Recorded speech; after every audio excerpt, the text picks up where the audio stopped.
Have you ever looked in the mirror and wondered what would happen if someone with your exact face decided they wanted your life? Not your money, not your house, not your job, your entire life.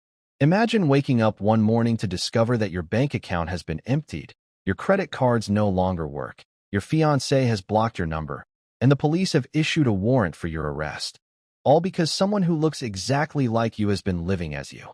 Now imagine that person is your identical twin sister. This isn't a story about strangers. It's a story about blood, about jealousy, about betrayal so deep that it destroyed an entire family. My name is Sarah Mitchell, and for 30 years I believed my twin sister, Sophia, would always protect me. I couldn't have been more wrong. By the time I realized she had stolen my identity, she'd already taken my career, my home, my reputation, and the man I was supposed to marry. The most terrifying part wasn't losing everything. It was watching everyone I loved choose her because they believed she was me. I screamed the truth until my voice gave out. I showed them photographs. I begged them to listen. But when two women have the same face, the truth becomes almost impossible to prove. Sophia thought she'd created the perfect crime. She planned every detail for years. She memorized my signature. She copied the way I smiled. She practiced the way I laughed. She even knew how I took my morning coffee. To everyone else, she was Sarah Mitchell. And I became the stranger. She believed her plan was flawless. She believed I'd disappear forever. She believed no one would ever uncover what she'd done. But she forgot one tiny detail. One mistake so small that she never noticed it. A mistake that would eventually expose every lie, every stolen dollar, every forged document, and every betrayal she'd built her new life upon. That single mistake would cost her everything. But before justice finally arrived, I had to survive the darkest days of my life. Before we begin, if you enjoy emotional stories filled with shocking betrayals, unforgettable plot twists, and satisfying endings, make sure you subscribe to American Tales and turn on notifications so you never miss another incredible story. Now, let me tell you how my own twin sister stole my life. Most people think identical twins share everything. The same face, the same smile, the same laugh, the same dreams. They couldn't be more wrong. Sophia and I entered the world only 6 minutes apart on a snowy January morning in Boston, Massachusetts. According to our mother, the nurses kept mixing us up because we looked so identical that even our father had to check the tiny bracelets around our wrists before picking one of us up. As children, we did everything together. We wore matching dresses, shared the same bedroom, attended the same schools. Even our teachers struggled to tell us apart. When people stopped us in shopping malls or restaurants, they would always smile and say the same thing. I wish I had a twin. I used to smile politely. If only they knew. Growing up, I never noticed the jealousy hidden behind Sophia's smile. Whenever I won an art competition, she'd congratulate me before quietly locking herself in our bedroom for hours. Whenever our parents praised my grades, she'd clap along with everyone else. But later she'd find some reason to argue with me over something completely unrelated. Back then, I believed it was just sibling rivalry. I was wrong. Looking back now, I realized the warning signs had always been there. I was simply too blinded by love to see them. Unlike Sophia, I had always loved creating things. While other children played outside, I spent hours sketching buildings, bridges, and dream homes inside old notebooks. By the time I reached high school, I knew exactly what I wanted. I wanted to become an architect. Sophia never seemed interested in anything for very long. One month, she wanted to be a lawyer. The next month, an actress. Then a fashion designer. She chased dreams the way children chase butterflies, excited for a moment before losing interest. Our parents often worried about her. Sarah knows exactly who she is, my father once said during dinner. Sophia is still trying to find herself. At the time, I thought nothing of it. Sophia, however, quietly lowered her fork and never finished her meal. Years later, I would remember that moment. After graduating from college, life finally began falling into place. I earned a position at one of Boston's fastest-growing architectural firms. The hours were exhausting. Sometimes I'd leave my apartment before sunrise and return long after dark. But I loved every second of it. Every blueprint, every client meeting, every completed project. It felt like I was slowly building not only skyscrapers, but the future I'd always dreamed of. 5 years later, I founded my own architectural company, Mitchell Design Studio. Starting a business wasn't easy. There were months when I questioned every decision I'd ever made. Some nights I slept on the office couch because deadlines were too close. Other nights I cried alone after losing contracts I'd spent weeks preparing. But every setback taught me something. Slowly, the company began attracting bigger clients. Luxury homes, corporate headquarters, boutique hotels. Within 3 years, Mitchell Design Studio had become one of Boston's most respected independent firms. My employees weren't just coworkers. They were family. And nothing made me prouder than seeing young architects grow into talented professionals. Then came Daniel Brooks. If someone had asked me to describe the perfect man before meeting him, I wouldn't have known where to begin. Then Daniel walked into my office carrying a stack of engineering plans. Tall, confident, kind. He was a structural engineer hired to collaborate on one of our biggest commercial projects. The first time we spoke, we spent nearly an hour arguing over a staircase design. By the end of the meeting, we were laughing instead of debating. Over the next several months, our professional relationship slowly became something much deeper. Daniel respected my ambition. He never felt threatened by my success. When deadlines overwhelmed me, he'd arrive with coffee and insist I take a break. When projects failed, he'd remind me that one setback never defined an entire career. For the first time in my life, I felt completely understood. 2 years later, he proposed. It happened on the rooftop of the very first building we'd ever designed together. As the sun disappeared behind Boston's skyline, Daniel got down on one knee and held out a beautiful vintage diamond ring. "Sarah Mitchell," he said, smiling nervously, "every building you've ever designed was meant to stand forever." He slipped the ring onto my finger. "I want our marriage to do the same." Of course I said yes. It remains one of the happiest memories of my life. When I called my parents to tell them the news, my mother cried so hard she could barely speak. Dad immediately insisted on paying for the engagement dinner. Even Sophia sounded genuinely happy. "I'm so excited for you," she said over the phone. "I've never seen you this happy." I believed her. I wanted to believe her. A week later, Daniel and I hosted a small engagement celebration at our house. Family, close friends, business partners. It wasn't extravagant. Just laughter, music, and people we loved. Sophia arrived wearing a stunning emerald green dress. She hugged me tightly. "So," she whispered with a smile, "looks like one of us finally gets the fairy tale." I laughed. "You'll find yours too." Her smile lingered. "I hope so." Looking back, there was something strange in the way she said it. Not sadness, not happiness, something else. Something I couldn't understand at the time. Throughout the evening, I noticed Sophia asking Daniel surprisingly personal questions. What kind of coffee does Sarah drink every morning? What password does she always forget? What perfume does she wear? Does she still leave sticky notes all over the refrigerator? Daniel answered casually. He thought she was simply trying to get to know her future brother-in-law better. So did I. After all, she was my sister. Why would I suspect anything? Later that night, after everyone had left, Daniel wrapped his arms around me as we stood on our back porch. "I think this is the beginning of the best chapter of our lives," he said. I rested my head against his shoulder. "I think so too." Across the street, hidden inside a parked black SUV, someone lifted a camera with a powerful zoom lens. The shutter clicked. Once, twice, again. Inside the vehicle, dozens of photographs already covered the passenger seat. Pictures of me leaving work. Pictures of Daniel. Pictures of our house. Our routines. Our schedules. Our lives. The photographer slowly placed another photograph on top of the pile. It was a close-up of me smiling as Daniel slipped the engagement ring onto my finger. A woman's hand reached into the frame and gently touched the photograph. Then she whispered 5 chilling words. It should have been me. For the next 3 months, life was everything I'd ever dreamed it could be. Wedding planning consumed our weekends. Between running Mitchell Design Studio and meeting clients, I somehow found time to tour wedding venues with my mother, taste cakes I definitely didn't need, and argue with Daniel over whether we should hire a live jazz band or a string quartet. He wanted elegance. I wanted simplicity. We compromised somewhere in the middle. Every evening, we'd sit on the couch surrounded by wedding magazines, laughing over ridiculous decoration ideas while making lists of guests. Those quiet nights became my favorite part of the day. Sometimes I'd catch Daniel staring at me with a smile. "What?" I'd ask. He'd shake his head. "I still can't believe I get to marry you." Those words always made me blush. I had no idea someone else was listening much more closely than I realized.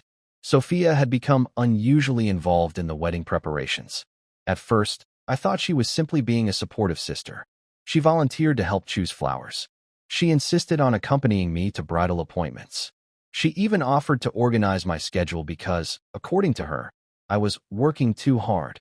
"You need someone to keep your life organized," she'd say with a laugh. "You'll forget your own wedding day if I don't." I appreciated the help. Looking back, I now understand she wasn't helping me. She was studying me. Every appointment became another opportunity for her to observe. She memorized the boutiques I visited, the restaurants Daniel and I loved, the gym where I exercised every Tuesday and Thursday, the cafe where I ordered the exact same caramel latte every morning before work. She noticed things I barely noticed about myself. How I tucked my hair behind my left ear when I was nervous. How I signed documents with a slight curve beneath my signature. How I greeted my employees by name every morning. How I laughed whenever Daniel made terrible jokes. At the time, it felt sweet that my sister paid such close attention to me. I didn't realize she was collecting pieces of me like someone assembling a puzzle. One Friday afternoon, Sophia stopped by my office carrying 2 cups of coffee. I figured my favorite architect could use a break. I smiled. "You always know when I need caffeine." She walked around the office slowly, admiring the framed blueprints hanging on the walls. "You've built an incredible company. I've had a lot of help." She nodded thoughtfully. "You know, people really trust you." "They do. They'd probably believe almost anything if they thought it came from you." I laughed. "I hope not." She smiled. "So do I." The conversation seemed harmless. Only later would those words replay endlessly in my mind. A few days later, my executive assistant, Melissa, walked into my office carrying a folder. "Sarah, I received another email asking for copies of your signature." "My signature?" Melissa nodded. "They said it was for a banking authorization. I didn't send anyone." She frowned. "I thought it was strange, so I ignored it." "Good." I made a mental note to be more careful. Unfortunately, I never followed up. That small oversight would cost me everything. Meanwhile, Daniel was becoming increasingly busy with a major engineering project outside the city. For nearly 3 weeks, he spent most weekdays visiting construction sites. Our schedules barely matched. Some evenings we'd only have enough time to eat dinner before collapsing into bed. I missed him. Sophia noticed. "You two barely see each other anymore." "We're both busy." She tilted her head. "Long distance can change people. We're not long distance." "You know what I mean." I laughed it off. She didn't. One Saturday, she suggested we spend the afternoon together like we used to when we were children. No wedding planning. No work. Just sisters. It sounded wonderful. We drove to a small lakeside town a couple of hours outside Boston.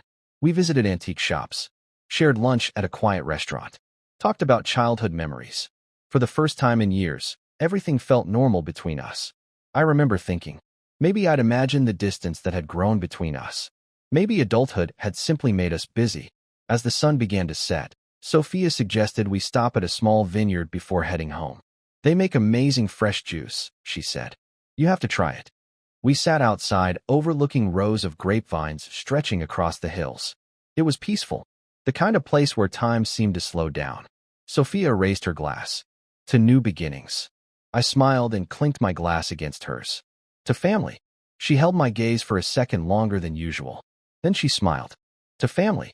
About 15 minutes later, a strange dizziness washed over me. The world seemed to tilt. I blinked several times. "You okay?" Sophia asked. I suddenly feel exhausted." "You've been working too hard." "Maybe." I tried standing. My legs felt unusually heavy. Everything around me became blurry. Sophia immediately helped me back into my chair. "Easy. I don't understand. You probably skipped lunch." "No, we just—" My sentence trailed off. The voices around me became muffled. The lights looked brighter than they should have. I remember reaching for my phone. Then everything faded into darkness. When I finally opened my eyes again, sunlight streamed through my bedroom curtains. My head pounded. Every muscle in my body ached. For several long seconds, I couldn't understand why I felt so disoriented. I reached for my phone on the bedside table. It wasn't there. Strange. I searched under the pillow. Nothing. I checked the floor. Nothing. Daniel. Silence. He'd stayed at his apartment the night before because of an early meeting. I slowly got out of bed. My handbag was missing too. So were my laptop and tablet. At first, I assumed I'd accidentally left them in my car. Then I noticed something else. The engagement ring Daniel had placed on my finger weeks earlier was gone. A cold wave of panic rushed through me. I searched every room in the house. Nothing. My laptop. Gone. My passport. Gone. Several important folders from my home office. Gone. Trying to stay calm, I borrowed my old emergency phone from a drawer in the kitchen and switched it on. The battery was nearly dead. The first thing I did was call Daniel. Straight to voicemail. Again. Voicemail. I sent him a text. Please call me. Something's wrong. The message failed to send. Confused, I tried logging into my online banking account. Access denied. I tried again. Your credentials have been changed. A chill ran down my spine. Within seconds, my email logged me out. Then my business account. Then my cloud storage. Every password had been changed. My heart pounded as I stared at the screen. Someone wasn't just stealing my information. Someone was erasing me. And I still had no idea that this nightmare had only just begun. I wish I could tell you that everything that happened after that morning made sense. It didn't. Nothing about it made sense. I stood in the middle of my kitchen, gripping the edge of the countertop so tightly that my knuckles turned white. Someone had changed every password I owned overnight. Someone had taken my phone, my laptop, my passport, my engagement ring, and several confidential business files. My first thought wasn't that I'd been robbed. It was that someone had targeted me. Trying to stay calm, I grabbed my car keys from the bowl beside the front door. They were still there. At least something hadn't disappeared. I drove straight to Mitchell Design Studio. The 20-minute drive felt like an eternity. I kept replaying the previous day in my head. Lunch with Sophia. The vineyard. The strange dizziness. Then, nothing. There was a blank space in my memory that terrified me. Had I fainted? Had I been sick? Had I drunk too much? None of it added up. As I pulled into the company parking lot, something immediately felt wrong. The security guard, Mr. Jenkins, who had greeted me every morning for nearly 4 years, stepped directly into my path before I reached the entrance. His expression wasn't friendly. It was cautious. "I'm sorry, ma'am." I laughed nervously. "Morning, Jenkins." He didn't smile. "You need to leave." I blinked. "What?" "I've been instructed not to let you inside." I actually laughed. "Very funny." "I'm serious." "What are you talking about?" He looked uncomfortable. "Ms. Mitchell, I mean..." He stopped himself. "I've already been warned you might come." A strange chill crept down my spine. "You've been warned?" He nodded. "The CEO called early this morning." "I am the CEO." His face turned pale. "No." He slowly pointed toward the glass entrance. "She is." Confused, I turned around. Standing inside the lobby was me. Same height. Same hair color. Same cream-colored business suit. Same handbag. She was laughing with Melissa, my executive assistant, as several employees gathered around her discussing the day's meetings. For one horrifying second, I genuinely believed I was looking at my own reflection. Then the woman turned slightly. It was Sophia. Every ounce of color drained from my face. "No," I whispered. "No." I started running toward the entrance. "Sophia." She looked up. Our eyes met through the glass doors. She smiled. Not a warm smile. Not a sister's smile. A victorious smile. Then, she casually looked away and continued speaking with my employees as if I didn't exist. I pounded on the glass. "Melissa." She glanced toward me. Instead of opening the door, she frowned. Then she shook her head, as though she were looking at a dangerous stranger. I couldn't breathe. "This is my office," I shouted. "My company." Mr. Jenkins gently grabbed my arm. "Please stop. She's my sister." He looked genuinely confused. "I don't know what you're talking about. You've known me for years." "I know Miss Sarah Mitchell." He pointed inside. "And she's already at work." I stared at him in disbelief. He honestly believed Sophia was me. I stepped backward. Everything around me felt unreal. Had she planned this? How? How could every employee fail to recognize the difference? Then I remembered something. Sophia had attended almost every company event. Holiday parties, charity galas, award ceremonies. She knew everyone's names, their birthdays, their families. She'd been quietly learning my world for years. A black SUV pulled into the parking lot. Daniel climbed out. Relief flooded through my body. Finally, someone who truly knew me. I ran toward him. "Daniel." He turned. For a brief moment, he looked surprised. Then, his expression changed. It became cold. guarded, almost angry. Where have you been? I stopped. What? You disappeared yesterday. You took my calls. I lost my phone. He folded his arms. You also emptied our wedding account. I stared at him. Our what? The account. I didn't. You transferred every dollar. I don't even have access to my bank. He looked disappointed. I can't believe you'd lie. My heart began racing. Daniel, I didn't do anything. Before he could answer, the lobby doors opened. Sophia walked outside, wearing my smile, my confidence, my life. She hurried toward Daniel and gently touched his arm. Please don't argue with her. Her voice was my voice, perfectly copied. I'm sure she's just confused. Confused? I looked from her to Daniel, then back again.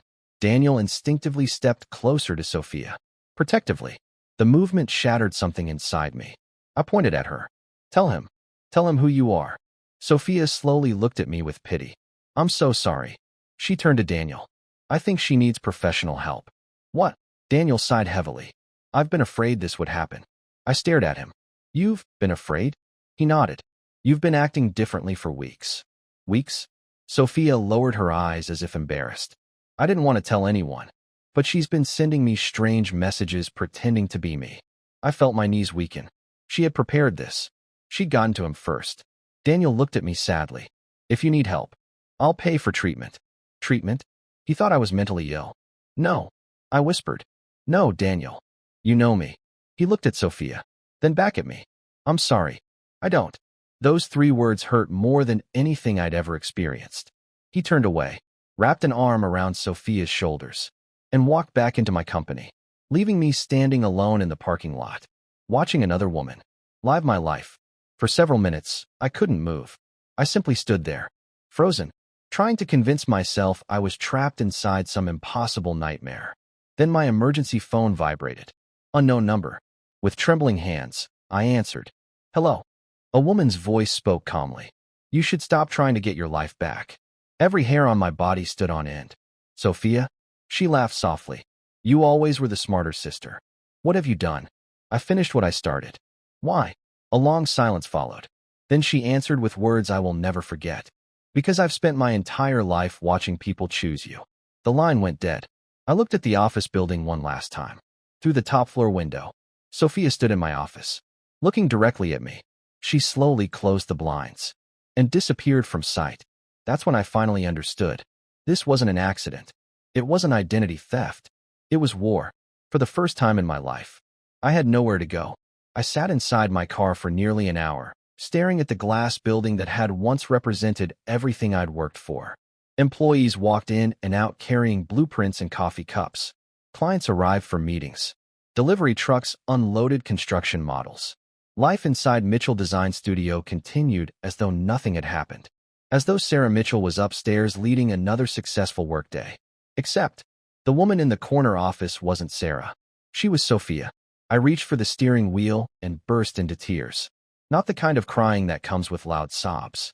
Just silent tears that refused to stop. I wasn't mourning my company. I wasn't even mourning my money. I was mourning my identity. Everything I'd spent years building had vanished overnight. Eventually, I wiped my face and started the engine. There was still one place where people would know the truth. My parents' house. They had raised us, changed our diapers, comforted us through childhood nightmares. If anyone could tell us apart, it was Mom and Dad. The familiar white colonial house looked exactly as I remembered. The flower garden my mother loved was blooming beautifully. Dad's old pickup truck sat in the driveway. For the first time all day, I felt hope. I hurried to the front door and rang the bell. A few seconds later, my mother opened it. She smiled. Until she saw me. The smile disappeared. Her expression turned to confusion, then concern. Can I help you? I laughed nervously. Mom, it's me. She stared at my face. I'm sorry. I think you've mistaken this house. My stomach dropped. Mom, it's Sarah. She frowned. My daughter Sarah was here this morning. I felt the ground disappear beneath my feet. No, please. She looked uncomfortable. I don't know who you are, but you look remarkably like my daughters. I grabbed her hands. Mom, when I was 7 years old, I fell off Dad's bicycle and broke my left wrist. You stayed awake beside my hospital bed all night. Tears filled my eyes. You used to sing You Are My Sunshine every time I had a fever. Her eyes widened. For a split second, I thought she recognized me. Then another voice came from inside the house. Mom. Sophia. She walked into the hallway wearing one of my favorite sweaters. She froze dramatically when she saw me. Oh my God, she whispered. She's here. My mother immediately stepped in front of Sophia. Protectively. Don't worry. I'll call the police. No, I shouted. Mom, she's pretending to be me. Sophia's eyes instantly filled with tears. Exactly the way mine used to. I don't know why she's doing this. She looked terrified. I've never seen this woman before. Woman? I couldn't believe what I was hearing. Dad entered the hallway. His face hardened the moment he saw me. What's going on? Sophia clung to his arm. Dad, this woman has been following me. Following her? I stared at my father. Dad, he looked directly into my eyes. If you don't leave right now, I'm calling the police. Everything inside me shattered. I backed away slowly. Neither of my parents recognized me. Or perhaps, they no longer wanted to. The front door closed, leaving me standing alone on the porch where I'd celebrated birthdays, Christmas mornings, graduations, everything. I sat in my car again, unable to breathe, unable to think. My emergency phone buzzed. This time it was a text. Bank fraud alert. Your request to transfer $860,000 has been completed successfully. What? I never requested any transfer. Frantically, I called the fraud hotline. After 20 minutes on hold, a representative finally answered. Good afternoon. How may I help you? My name is Sarah Mitchell. I believe someone has stolen my identity. The representative typed for a few seconds. I'm sorry. There doesn't appear to be any issue. There is an issue. Someone emptied my account. Our records indicate you personally authorized the transfer at 9:14 this morning. I was never there. Our security cameras confirmed your identity. My heart stopped. Security cameras. Sophia. She had gone to the bank pretending to be me. There has to be a mistake. There wasn't. The authorization included your signature. My signature. Somehow, she'd copied it perfectly. I'm sorry, Ms. Mitchell. There's nothing more we can do. The call ended. I slammed the steering wheel. Everything official, everything legal, everything financial, pointed to Sophia. She hadn't just stolen my face. She'd stolen every piece of documentation that proved I existed. As evening approached, hunger finally forced me to stop at a small grocery store. I picked up a sandwich and a bottle of water. When I reached the checkout, I handed the cashier my credit card. She inserted it into the machine. Declined. Try again. She did. Still declined. I tried another card. Then another. Every single one failed. I'm sorry. The cashier gave me an apologetic smile. I only have cash. I searched my purse. $23. That was all the money I had left. $23. A woman worth millions. Reduced to $23 in a single day. I bought the cheapest sandwich and left. Darkness had fallen by the time I reached my house. Home. Or at least, what used to be my home. Two unfamiliar security guards stood outside the gate. One immediately stepped forward. This property is private. I live here. He shook his head. The owner instructed us not to let you inside. The owner is me. He spoke into his radio. Within seconds, the front door opened. Sophia stepped outside. She was wearing my silk robe, holding my favorite coffee mug, standing on my front porch, exactly as I had done hundreds of mornings before. She smiled, then raised the mug slightly, as though toasting me. I wanted to scream. Instead, I simply stared. She slowly walked toward the gate. The guard stepped aside. When she stopped just a few feet away, she lowered her voice. You should leave. You'll never get away with this. Oh, she smiled. I already have. Why are you doing this? She looked at the house behind her. You remember what Dad used to say? I frowned. Sarah always deserves the best. She laughed bitterly. He said that my entire childhood. She stepped closer. Your drawings were better. Your grades were better. Your career was better. Then Daniel fell in love with you. Her eyes grew cold. I spent 30 years being Sarah's sister. She pointed toward the mansion behind her. Now, I'm Sarah. She turned around and walked back toward the front door. Just before entering, she looked over her shoulder. And tomorrow, the police will start looking for you. The door closed. A second later, blue and red lights flashed at the end of the street. Two police cruisers slowly turned the corner. My heart nearly stopped.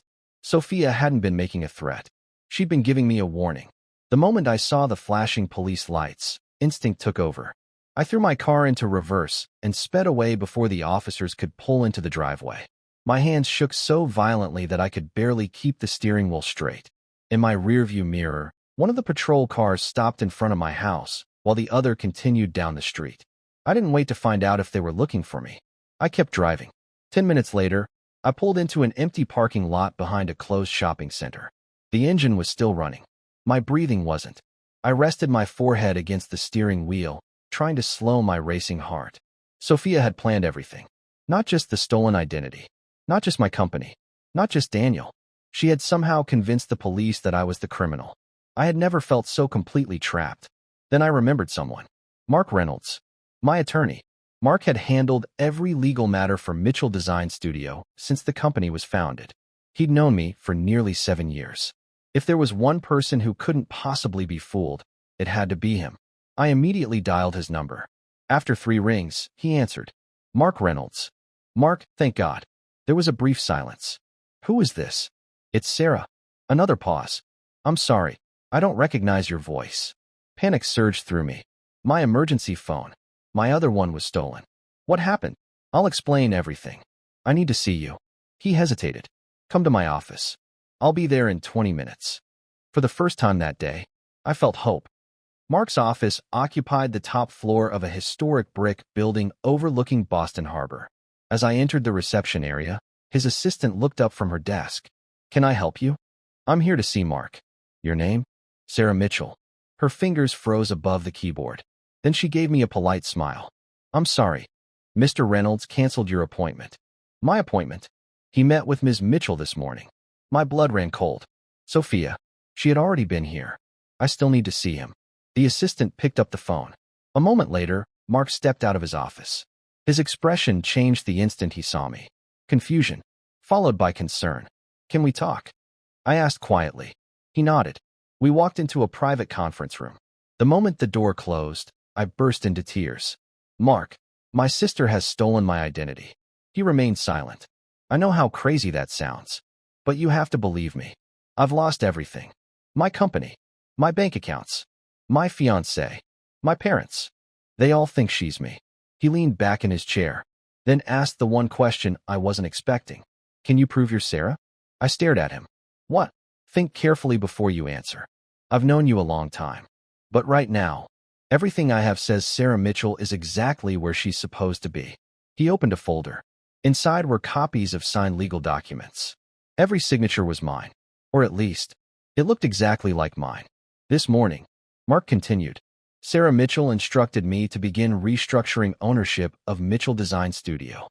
No, she also requested updated wills and corporate agreements. I shook my head violently. I never signed those. He slid another page across the table. It was perfect. Every curve, every letter, even the small underline I always added beneath my name. Someone had spent years learning how to become me. I looked up at Mark. You know me. I do. Then tell me something. He folded his hands. What's your favorite coffee? Caramel latte. He nodded. What street did your first office overlook? Hanover Street. He asked another. And the first project your company ever completed? The Wellington residence. His expression softened. You answered every question correctly. Because I'm Sarah. He sighed. I believe. He stopped, then looked directly into my eyes. I believe you honestly think you're Sarah. The words hit me like a punch. Even he thought I was delusional. No, you don't understand. I'm not imagining this. I'm telling you the truth. Before Mark could answer, someone knocked on the conference room door. His assistant stepped inside. Mr. Reynolds. She looked uneasy. The police are here. My heart stopped. For me. She nodded. They'd like to ask a few questions. Mark slowly stood. Stay here. The moment he left the room, I looked through the glass wall into the reception area. 2 detectives entered. One of them carried a folder. The other held several photographs. They weren't looking around. They walked with purpose. They had come specifically for me. I couldn't stay. Quietly, I slipped out through a side hallway leading to the emergency staircase. I ran. Down 12 flights of stairs. Out a rear exit. Into a narrow alley. Just as I reached my car, I heard someone shout. There she is. I didn't look back. I jumped inside, locked the doors, and sped into traffic. The detectives chased me for nearly 3 blocks before disappearing behind a line of buses. I had escaped, but barely. As I drove aimlessly through the city, my phone vibrated again. This time, it wasn't an unknown number. It was a news alert. Breaking news. Boston businesswoman Sarah Mitchell accused of multi-million-dollar fraud. My hands tightened around the steering wheel. There, on the screen, was my photograph. Not Sophia's. Mine. Beneath it were the words.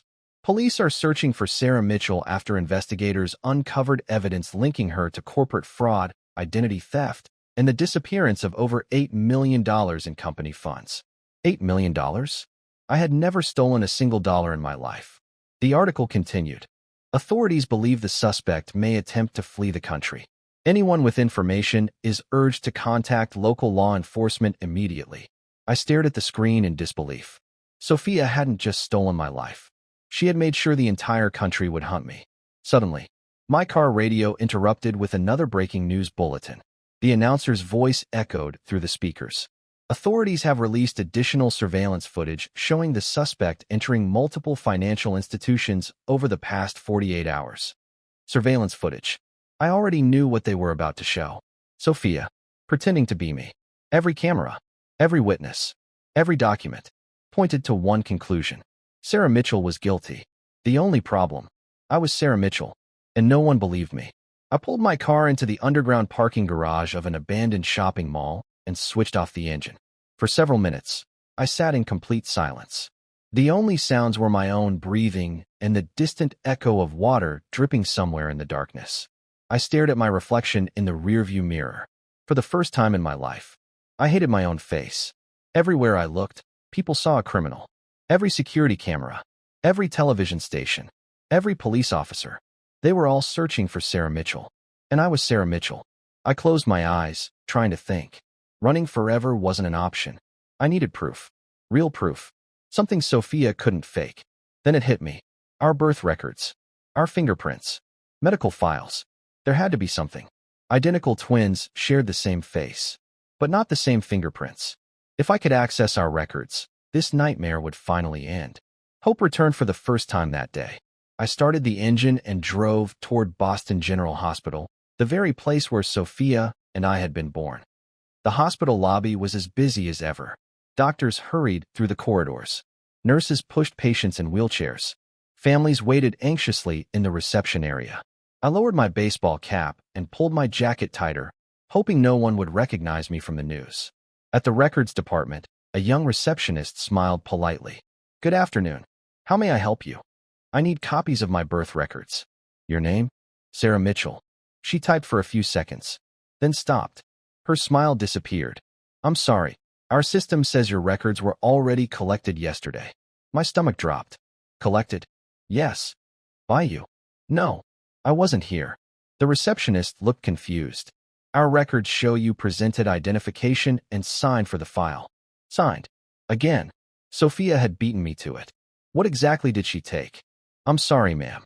I can't discuss confidential records." I leaned closer. "Please. My life depends on this." Before she could respond, another employee walked toward the desk. He looked from me, to the computer screen, then back to me. His eyes widened. "I know her." The receptionist frowned. "What?" "She's the woman from the news." Everything happened at once. Someone shouted, "Call security." People turned to look at me. A child pointed in my direction. "Mommy, that's the lady on TV." My heart started pounding. I turned and ran. Behind me, I heard footsteps. "Stop."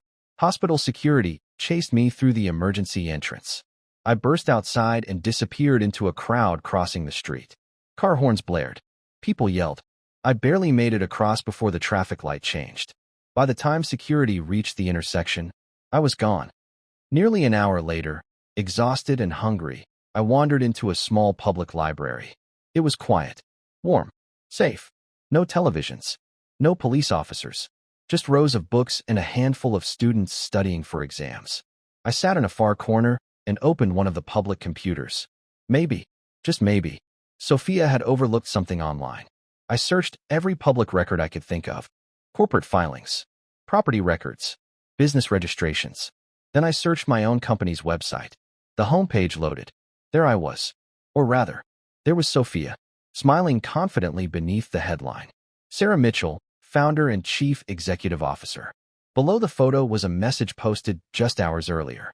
Mitchell Design Studio remains committed to integrity, innovation, and transparency. Recent false rumors circulating online are being handled by our legal team. False rumors? I clenched my fists. She was rewriting my life in real time. Then another page caught my attention. Executive Leadership Team. Every executive I had personally hired was still listed. Melissa, Robert, Jennifer, Anthony. Every one of them had chosen Sophia without asking a single question. My eyes filled with tears. Not one person had doubted her. Not one. As I stared at the screen, someone quietly pulled out the chair across from me. An elderly man with silver hair and thick glasses smiled kindly.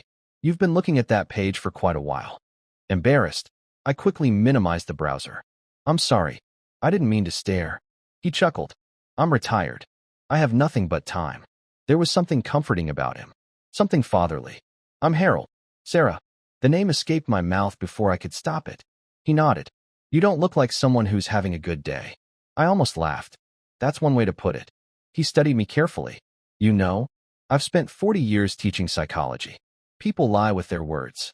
But fear is almost impossible to fake. I looked away. My entire life has been stolen. He didn't laugh. He didn't call security. He simply listened. For the next 20 minutes, I told him everything. Not every detail. Just enough. When I finished, he remained silent for a long moment. Finally, he asked, if what you're saying is true, why would your sister do something this extreme? I don't know. He nodded slowly. I think you do. I frowned. What do you mean? Jealousy doesn't begin overnight. It grows. Quietly. For years. His words struck something deep inside me. Had I ignored the signs all along? Before I could answer, Harold reached into his briefcase and handed me a small notebook. Write down everything. What? Every strange conversation. Every unusual event. Every person she met. Every opportunity you overlooked. Memory fades. But patterns. He tapped the notebook. Patterns expose the truth. I thanked him sincerely. As I stood to leave, he smiled. Miss Mitchell. I stopped. If you're innocent, someone else has made a mistake. And eventually, mistakes always reveal themselves. That evening, I checked into the cheapest roadside motel I could find outside the city. The room smelled of old carpet and cigarette smoke. The mattress sagged. The wallpaper peeled from the walls. It was nothing like the home I'd lost. But for one night, it was shelter. I locked the door, sat on the edge of the bed, and opened Harold's notebook. On the first page, I wrote one sentence. When did Sophia begin stealing my life? Then I started listing every memory I could remember. The wedding, my office, the vineyard, the copied signature, the missing birth records, the bank transfer. Hours passed, page after page filled with notes. Then suddenly, I froze. There was one memory I hadn't thought about in years. 3 months earlier, Sophia had insisted on borrowing my passport. She claimed she needed it to verify information for a surprise anniversary vacation she wanted to help Daniel organize. I'd laughed and handed it to her without hesitation. She returned it 2 days later. At least, I thought she had. What if she hadn't? What if that wasn't my passport she returned? What if 3 months ago was when this entire nightmare truly began? As thunder rolled outside the motel window, I realized something terrifying. Sophia hadn't stolen my life in one day. She'd been stealing it, piece by piece. For months, I barely slept that night. Every sound outside the motel room made me jump. A car door slamming, footsteps in the hallway, the flickering neon sign outside my window. Every noise convinced me the police had finally found me. Just before sunrise, I sat on the edge of the bed staring at Harold's notebook. One sentence kept echoing in my mind. Patterns expose the truth. If Sophia had been planning this for months, then she'd left a trail. Not a trail anyone else would notice, but one I might. I flipped through my notes again. Passport, copied signature, wedding preparations, bank accounts. Then another memory surfaced. 3 weeks before my life collapsed, Sophia had insisted on throwing me a small engagement surprise at my house. Only close family attended. My parents, Daniel, Sophia, no one else. That evening, she had disappeared upstairs for almost 20 minutes. When she returned, she laughed and claimed she'd gotten lost looking for the bathroom. At the time, Daniel even joked, "You've been here 100 times." She simply smiled. Why would someone get lost inside a house they'd visited for years? Unless she wasn't looking for the bathroom. She was looking for something else. Documents, passwords, spare keys, anything that would help her become me. The more I thought about it, the more everything fit. She hadn't been acting like a loving sister. She'd been conducting surveillance. I suddenly realized I couldn't keep hiding forever. I needed evidence. Real evidence. And there was only one place that might still have it. My house. If Sophia had missed anything, it would be there. That evening, after waiting until darkness covered the neighborhood, I drove toward my old home. I parked nearly 2 blocks away and continued on foot. The neighborhood looked peaceful. Children's bicycles rested on driveways. Porch lights glowed softly. Dogs barked in the distance. Everything looked exactly the same, except my life. I stayed in the shadows until I reached the side of the property. The new security guards were gone. Only one patrol vehicle occasionally drove past the neighborhood. Sophia had grown confident. She believed I'd never come back. She was wrong. I quietly climbed over the back fence, landing in the garden Daniel and I had planted together the previous spring. The roses were blooming. For a brief moment, it felt like coming home. Then I reminded myself, this wasn't my home anymore. Not officially. Keeping low, I made my way toward the kitchen window. The lights inside were off. Good. Slowly, I tried the spare key hidden beneath a loose stone beside the flower bed. It didn't fit. She'd changed the locks. Of course she had. I moved around to the back patio. One of the upstairs bedroom windows was slightly open, exactly the way I used to leave it during summer nights. Using an old storage cabinet beneath the window, I carefully climbed up. Within seconds, I was back inside my own house. The bedroom looked untouched. My clothes still hung neatly inside the wardrobe. Family photographs still decorated the shelves. Even my favorite novel remained on the bedside table. It was eerie. Sophia hadn't changed the house. She had simply replaced me. I quietly searched every drawer. Nothing. Then I opened the closet. Something caught my attention. One of the floorboards looked slightly raised. Curious, I knelt down and lifted it. Underneath was a small fireproof box. I smiled. Daniel and I had hidden it there years earlier. Inside were backup hard drives, property deeds, emergency cash, and a small USB flash drive. Relief washed over me. The USB contained security backups from the hidden cameras I'd installed after a series of neighborhood burglaries 2 years earlier. I'd completely forgotten about them. If they were still working, they might have recorded Sophia entering my home before everything happened. My hands trembled as I slipped the drive into my pocket. Then I heard voices downstairs. I froze. The front door opened. Footsteps. More than one person. Sophia was home. I slowly moved toward the bedroom door. Another voice echoed through the hallway. Daniel. My heart sank. They were together. I carefully cracked the door open just enough to hear them. I don't understand why she's still running. Daniel sounded frustrated. If she's innocent, why won't she surrender? Sophia sighed dramatically. Because she knows they'll discover everything. I still can't believe she'd steal from her own company. Neither could I. Because I hadn't. Daniel lowered his voice. I almost feel sorry for her. Sophia answered without hesitation. Don't. People like her know exactly how to manipulate emotions. Those words cut deeper than I expected. She wasn't just stealing my identity anymore. She was rewriting my character, turning me into someone Daniel would eventually hate. I quietly stepped back into the bedroom. I needed to leave before they came upstairs. But as I reached the window, headlights swept across the backyard. Another vehicle had arrived. I carefully peeked through the curtains. A black SUV. 2 men stepped out wearing dark suits. Neither looked familiar. One carried a silver briefcase. The other scanned the yard before following Sophia inside. Who were they? Business partners? Lawyers? Something felt wrong. Very wrong. I decided to stay. If these men were connected to Sophia's plan, I needed to know why. Keeping completely silent, I slipped into the hallway and crouched near the staircase. The voices below became clearer. One of the men opened the briefcase. We've transferred the remaining funds. Transferred? Sophia nodded. What about the offshore accounts? Completely untraceable. My heart stopped. Offshore accounts? This wasn't just identity theft. Millions of dollars were involved. The second man placed several documents on the dining table. We'll need one final signature. Sophia smiled. No problem. She picked up the pen. Then, she signed my name. Perfectly. Without hesitating. Exactly the way I always did. I could hardly believe my eyes. She'd practiced it so many times that it looked more natural than my own signature. Daniel stared at the documents. What happens after this? The first man answered calmly. There'll be nothing left connecting us. Us. I frowned. Daniel looked uncomfortable. I just want this over. You'll get what we agreed. The room fell silent. A terrible realization slowly settled over me. Daniel wasn't another victim. He knew. Maybe not everything, but enough. The man I loved had been part of this nightmare all along. I covered my mouth to stop myself from gasping. My entire body trembled. Not from fear, from heartbreak. And I had no idea. Someone else inside the house had just heard the same conversation. I remained perfectly still. Every instinct told me to run. But my heart refused to accept what I'd just heard. Daniel, the man who had promised to spend the rest of his life with me, was sitting at my dining table while my sister forged my signature and discussed offshore accounts with two strangers. I wanted to believe there was another explanation. There wasn't. One of the men opened another folder.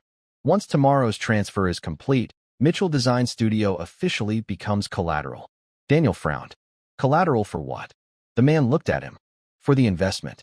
I thought we agreed ownership would stay the same. Sophia interrupted. It will. She placed a reassuring hand on Daniel's shoulder. This is only temporary. Daniel didn't look convinced. What if someone starts asking questions? Sophia smiled confidently. Who would ask? She laughed softly. The police already have their criminal. My heart sank. She was talking about me. The second man slid another document across the table. We'll also need access to the architectural patent files. Daniel immediately answered. I can get those. Without hesitation. Without guilt. Without even thinking about it. My knees weakened. I wasn't just listening to criminals. I was listening to people I had trusted with my life. Suddenly, a loud creak echoed beneath my feet. I froze. One of the old wooden floorboards had shifted. Downstairs, the conversation stopped. Complete silence. Then, did you hear that? One of the men stood up. Sophia looked toward the staircase. It's probably the house settling. The man wasn't convinced. I'm checking. My pulse exploded. Heavy footsteps started climbing the stairs. 1, 2, 3. Every step came closer. I backed slowly into the bedroom. There was nowhere to hide. The closet. Too obvious. Under the bed. Impossible. Then I remembered. The attic. A small folding ladder was hidden inside the hallway ceiling. I quietly reached up, pulled the cord, and caught the ladder before it slammed onto the floor. The footsteps were almost outside the bedroom. I climbed as quickly and silently as I could, pulling the ladder back into place just seconds before the bedroom door opened. From the darkness above, I could hear everything. The man searched the room. Closet doors opened. Drawers slid out. Even the bathroom door was checked. After nearly 2 minutes, he muttered, "Nobody's here." Another voice answered from downstairs. I told you. The bedroom door closed. Only then did I allow myself to breathe again. The attic was suffocatingly hot. Dust covered old furniture, Christmas decorations, and dozens of forgotten boxes. I crawled deeper inside until I reached the far corner. Then something caught my eye. A gray storage container. It was labeled in Daniel's handwriting. Old projects. Curious, I quietly opened it. Instead of blueprints, I found photographs. Hundreds of them. Most were pictures of me. Walking into work. Leaving restaurants. Meeting clients. Shopping. Even exercising at the gym. Someone had documented nearly every part of my life. Beneath the photographs were notebooks. Each page contained handwritten observations. Monday. Leaves home, 7:15 a.m. Tuesday. Orders caramel latte. No sugar. Wednesday. Lunch meeting canceled. Returns early. Page after page. Month after month. My entire routine. My habits. My schedule. Someone had been watching me for a very long time. Then I reached the final notebook. Across the front cover, in black ink, were 3 chilling words. Operation Sarah Mitchell. I felt sick. Inside was a detailed timeline. The first entry was dated 18 months earlier. Not 3 months. Not 6. A year and a half. This conspiracy had been planned for 18 months. The notebook contained assignments. Sophia. Learn signature. Daniel. Gain access to engineering contracts. Unknown. Prepare financial accounts. Another page listed passwords. Office access codes. Client names. Bank managers. Even the names of my favorite restaurants. Nothing had been left to chance. Then one sentence made my blood run cold. Final phase. Remove Sarah permanently. Remove me? I stared at those words in horror. This had never been about humiliation. It had never been about stealing my company. They intended to erase me completely. A sudden vibration broke the silence. One of the phones inside the attic storage boxes lit up. It wasn't mine. It belonged to Daniel. He must have hidden it there long ago. The screen displayed a new message. Unknown contact. Finish it before she remembers the vineyard. Vineyard. My breathing stopped. They knew.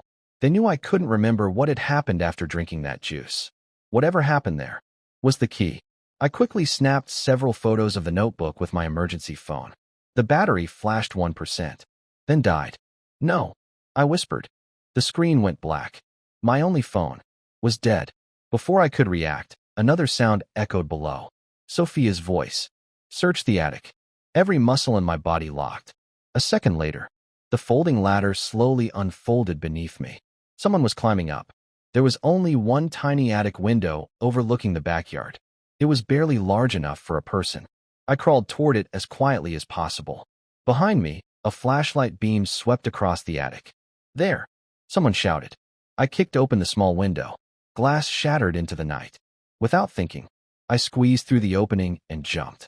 I crashed onto the sloped roof of the back porch, rolled down the shingles, and landed hard in the flower garden below. Pain shot through my shoulder, but adrenaline kept me moving. Behind me, men were yelling. She's escaping. Flashlights flooded the backyard. I sprinted toward the rear fence. Just as I climbed over it, I heard another voice. Stop! Police! I looked back. 2 patrol cars had arrived in front of the house. Officers were running toward the backyard. For one terrifying second, I realized what Sophia had done. She hadn't called the police because she wanted justice. She'd called them to catch me inside my own home. Now it looked exactly as she'd planned. A wanted fugitive had broken into Sarah Mitchell's house. Every piece of evidence pointed to one conclusion. I was guilty. I dropped into the alley on the other side of the fence and disappeared into the darkness. Behind me, sirens echoed through the neighborhood. The hunt for Sarah Mitchell had officially begun. I drove through the night without turning on the radio. The police were searching for me. Sophia wanted me arrested. Daniel had betrayed me. Nothing made sense anymore. Every time I closed my eyes, I saw that notebook. Operation Sarah Mitchell. 18 months. My own life had been studied like a business project. Every habit, every friendship, every weakness. They hadn't stolen my identity overnight. They had built it, one day at a time. Around 4 o'clock in the morning, I parked beneath an abandoned railway bridge just outside the city. Rain pounded against the windshield. I rested my head on the steering wheel. For the first time since this nightmare began, I considered giving up. Maybe Sophia had already won. Maybe there was no way to prove the truth. Then I remembered the USB drive, the security backup. I quickly reached into my jacket pocket. It was still there, a small piece of plastic, worth more than every dollar Sophia had stolen. If the hidden cameras had captured anything, this could change everything. The problem was obvious. I had nowhere to watch it. Every computer I owned belonged to Sophia now. Libraries required identification. Internet cafes had surveillance cameras. Using one could expose my location. I needed someone I could trust. But who? I thought about my employees. No. My lawyer. No. My parents. Definitely not. Then another name entered my mind. Ryan Ellis. Ryan had installed the security cameras 2 years earlier after a series of neighborhood burglaries. He owned a small cybersecurity company and was one of the few people outside my family who understood technology better than I did. More importantly, he never liked Sophia. At every company party, he'd quietly tell me the same thing. Your sister watches people too carefully. I used to laugh. Now those words echoed inside my head. As soon as the sun rose, I drove toward his office. Ryan's business occupied a modest warehouse on the edge of an industrial district. Nothing fancy, just a steel building surrounded by delivery trucks and satellite dishes. I parked behind the building where I hoped no one would notice my car. The front door was locked. A sign read, "Open, 8:30 a.m." It was only 7:10. I waited. Every passing police car made my heart race. At exactly 8:27, a silver pickup truck pulled into the parking lot. Ryan stepped out carrying a laptop bag and a cup of coffee. He hadn't changed much. Messy brown hair, thick glasses, the same worn leather jacket he'd owned for years. Before he reached the entrance, I quietly called his name. Ryan. He turned instantly. His face went pale. Sarah? I hurried toward him. Please don't panic. He looked around nervously. Do you have any idea what's happening on the news? Yes. They're saying you stole millions. I didn't. He studied my face for several long seconds, then asked quietly, Can you prove it? I held up the USB drive. I think this can. Without another word, he unlocked the office. His workshop was filled with computer monitors, servers, and surveillance equipment. He inserted the USB into a workstation. Let's hope this thing still works. A loading screen appeared. Folders, dates, camera numbers. I nearly cried with relief. The backup had survived. Ryan clicked on the recording from the night before I woke up to discover everything missing. The footage began at 9:43 p.m. The living room was empty. At 10:18, the front door opened. Sophia entered. She wasn't alone. A tall man wearing gloves followed her. Neither of them should have been inside my house. Ryan paused the video. You never gave her a key? No. He continued playing. Sophia walked directly toward my home office. The man removed several folders from my desk. Then, another figure entered. Daniel. I couldn't breathe. He wasn't surprised to see them. He hugged Sophia. Not like friends. Like partners. Ryan looked at me. I'm sorry. I couldn't answer. My entire relationship had been a lie. On the screen, Daniel unlocked my office safe. The combination. He knew it. He removed my passport, business seals, company documents, bank tokens, everything. Ryan whispered. This wasn't theft. This was an operation. Then the video showed something even more disturbing. Daniel handed Sophia a small medical vial. She placed it inside her purse. What is that? I asked. Ryan replayed the moment several times. I don't know. But whatever's inside. They wanted you to have it. A cold chill ran through my body. The vineyard. The juice. The blackout. The vial couldn't be a coincidence. Ryan continued fast-forwarding. At exactly 11:57 p.m., the three of them left the house. Then, at 12:41 a.m., another vehicle arrived. A black luxury sedan. Neither of us recognized the license plate. The driver stepped out. An older man. Expensive tailored suit. Gray hair. Confident posture. He unlocked my front door using his own key. My heart skipped a beat. I've never seen him before. Ryan zoomed in. The man entered my office. He opened my filing cabinet as though he knew exactly where everything was. He removed one single folder, closed the drawer, locked the office, and left. Ryan frowned. He wasn't searching. He came for something specific. I nodded slowly. He knew where it was. Ryan froze the image on the monitor, then enlarged the man's face. The picture sharpened. I leaned closer. Something about him looked strangely familiar. Not from my personal life. From somewhere else. Then I remembered. 3 years earlier, Mitchell Design Studio had lost a bid to a massive real estate corporation after a mysterious investor purchased the land we needed. The company's chairman had attended the final negotiations. His photograph had appeared in every business magazine in Boston. Ryan typed quickly. Seconds later, the same face appeared online. Chairman, Victor Langford, one of the wealthiest real estate developers in the country. Ryan slowly turned toward me. I don't think your sister planned this alone. Neither did I. Because people like Victor Langford didn't risk everything for someone else's revenge. He wanted something much bigger. And for the first time, I realized my stolen identity had never been the real target. It was merely the first step in a much larger conspiracy. Ryan and I stared at Victor Langford's photograph in complete silence. Neither of us spoke for nearly a minute. Finally, Ryan leaned back in his chair. Sarah, do you know who this man is? I know he's rich. Ryan gave a dry laugh. Rich doesn't even begin to describe him. He turned one of the monitors toward me. Victor Langford owned one of the largest real estate development companies in the country. Luxury skyscrapers, commercial districts, private resorts, entire neighborhoods. His company had completed projects worth billions of dollars. Then Ryan clicked another article. 3 years ago, Victor's company had lost a government contract to Mitchell Design Studio. I frowned. I remember that project. It was the harbor renewal development. Ryan nodded. You beat him.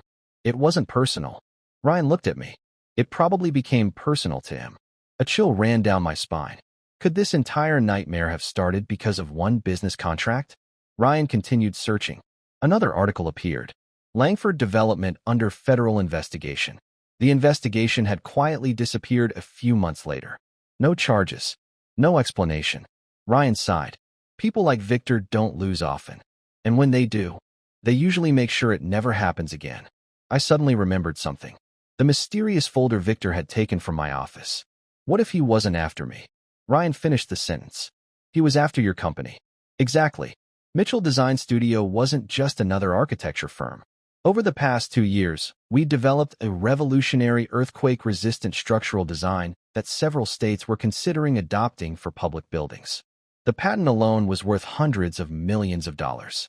Only 4 people knew where the complete design files were stored. Me, Daniel, my chief engineer, and Sophia. Daniel. My heart sank again. He hadn't fallen in love with me. He'd fallen in love with access. Ryan looked at me carefully. There's something else. What? If Victor is involved. Your sister isn't the mastermind. I frowned. She's just the person with the face. Those words changed everything. For days, I'd blamed Sophia. Now I realized. She might simply be the weapon. Someone else had been pulling the trigger. Ryan copied every file from the USB onto 2 encrypted drives. You keep one. I'll keep the other. What if something happens? He smiled. Then they'll have to find both of us. For the first time in days, someone was actually on my side. Just as he finished encrypting the files, his office phone rang. He glanced at the screen. Unknown number. He ignored it. A few seconds later, it rang again. Then again. 5 calls in less than a minute. Ryan frowned. That's strange. He answered. Ryan Ellis. Silence. Then, click. The caller hung up. We looked at each other. Neither of us liked it. Ryan quickly walked to the front window. Outside, a black SUV had parked across the street. The engine remained running. 2 men sat inside. Neither moved. They've been there for 10 minutes. My stomach tightened. Do you know them? Ryan slowly shook his head. No. But they're definitely watching this building. Before either of us could react, every computer monitor inside the office suddenly went black. The lights flickered. Then the emergency power activated. Ryan rushed toward the server room. What happened? The network's been hit. He opened his laptop.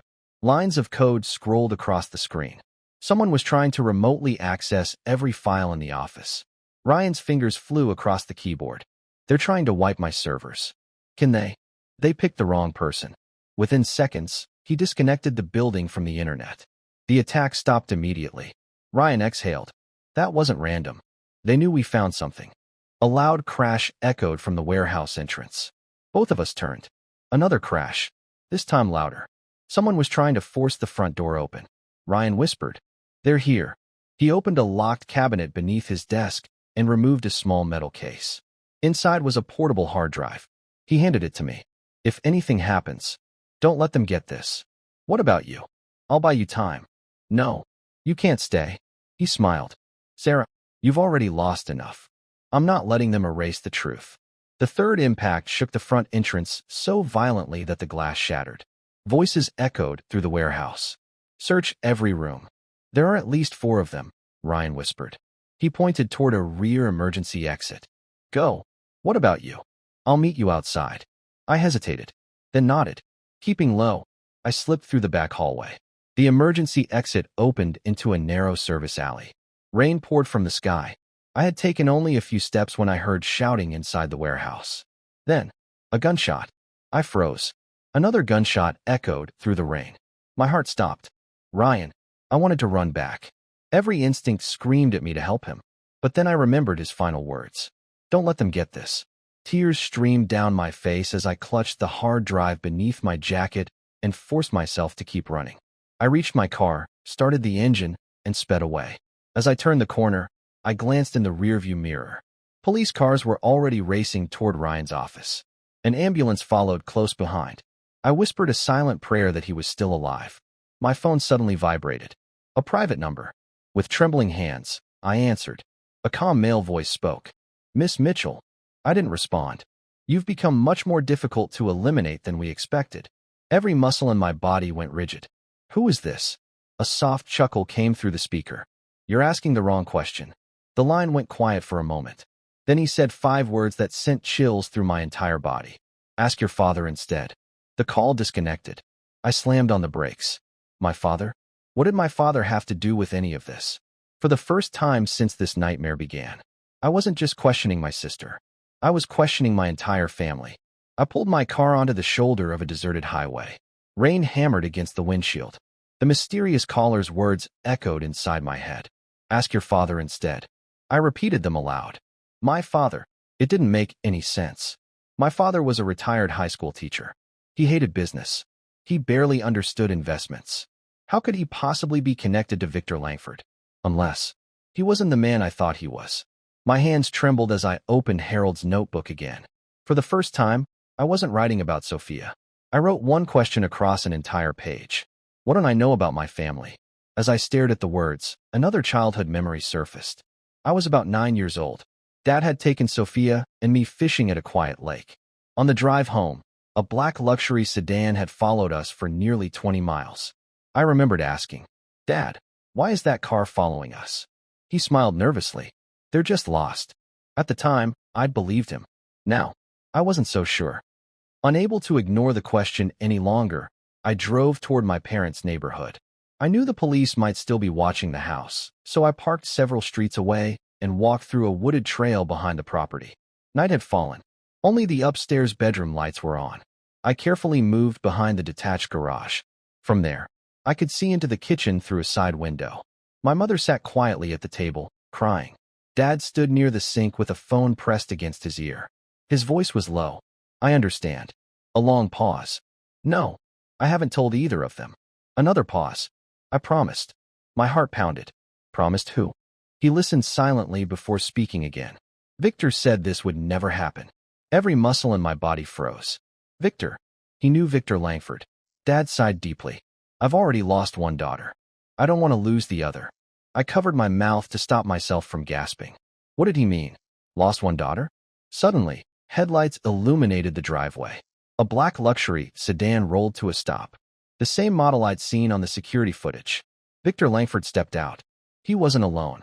Daniel climbed out of the passenger seat. I couldn't believe my eyes. Dad walked outside to meet them. There were no introductions. No handshakes. They already knew each other. Victor spoke first. Has she contacted you? Dad slowly shook his head. No. Daniel folded his arms. She's getting closer. Victor looked irritated. Then finish this. Dad immediately interrupted. No. I agreed to protect my family. I never agreed to kill Sarah.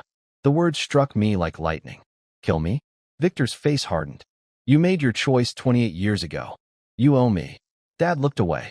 I've repaid that debt 100 times. Not yet. Victor stepped closer. You know what happens if the truth comes out. Daniel remained silent. Not once did he defend me. Victor continued. If Sarah remembers what happened at the vineyard, everything falls apart. Vineyard. Again. Whatever happened there? It was the center of everything. Dad rubbed his face wearily. I never wanted either girl involved. Victor's voice became colder. You should have thought about that before you signed the agreement. Agreement? What agreement? Before anyone could say another word, my foot snapped a dry tree branch. The sharp crack echoed through the backyard. 3 heads turned instantly toward the woods. Daniel narrowed his eyes. Did you hear that? Victor looked directly toward my hiding place. Someone's there. My heart stopped. Without waiting another second, I turned and ran. Behind me, I heard shouting. There. Flashlights cut through the darkness. Footsteps thundered across the wet grass. I sprinted through the trees as branches whipped across my face. The rain made the ground slippery. I nearly fell twice. A flashlight beam swept just inches past me. They're heading toward the creek, someone shouted. I jumped over a fallen log and slid down the muddy bank into the shallow creek. The freezing water soaked my clothes instantly. Ignoring the pain, I crawled beneath the low bridge crossing the stream. Voices echoed above me. Search both sides. They couldn't have gone far. I pressed myself against the concrete wall, barely daring to breathe. Minutes passed. Then 10. Finally, the voices grew quieter. The flashlights disappeared into the distance. I remained hidden until everything was silent. Only then did I climb out of the creek. Shivering, exhausted, and covered in mud, I leaned against a tree. Everything I believed about my family had collapsed.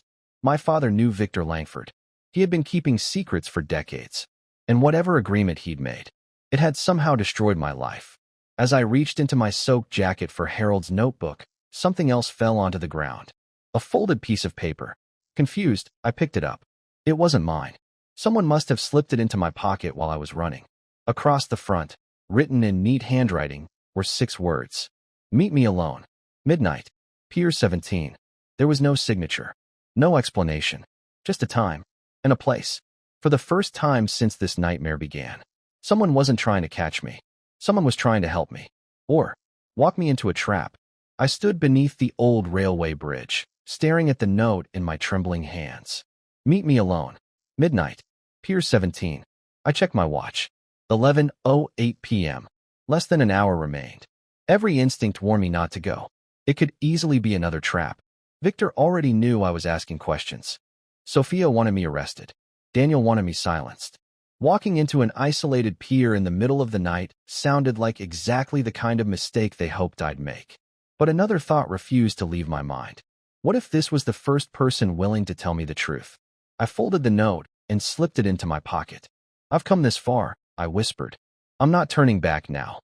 Pier 17 sat on the edge of Boston Harbor, long abandoned after newer shipping terminals replaced it years earlier. Rust covered the old cranes.